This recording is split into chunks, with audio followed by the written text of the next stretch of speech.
जिस देश में आटे चीनी का बहरान फलक तक जा पहुँचे, जिस देश में बिजली पानी का फक़दान हलक तक जा पहुँचे, जिस देश में माँओं बहनों को अग़यार उठाकर ले जाएं,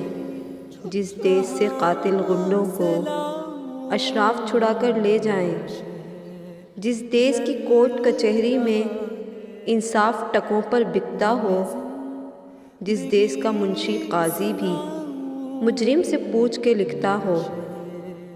जिस देश के चप्पे चप्पे पर पुलिस के नाके होते हों, जिस देश के मंदिर मस्जिद में हर रोज़ धमाके होते हों, जिस देश में जाके रखवाले खुद जाने लें मासूमों की, जिस देश में हाकिम जालिम हो सिसकी न सुने मजबूरों की, जिस देश के आदिल बहरे हों आहें न सुने मासूमों की,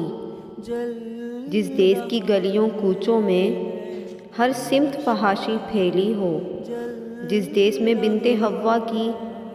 चादर भी दाग से मेली हो, जिस देश के हर चौराहे पर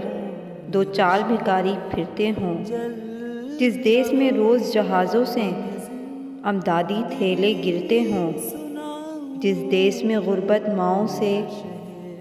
बच्चे नीलाम कराती हो, जिस देश में दौलत शुरफा से नाजायज़ काम कराती हो, जिस देश के ओहदेदारों से ओहदे न संभाले जाते हों, जिस देश के सादा लो इंसान वादों पे ही टाले जाते हों, उस देश के हर एक लीडर पर सवाल उठाना वाजिब है, उस देश के हर एक हाकिम को सूली पर चढ़ाना वाजिब है। मज़ीद इस तरह की इस्लामी वीडियोज़ देखने के लिए मेरे चैनल को सब्सक्राइब कीजिए।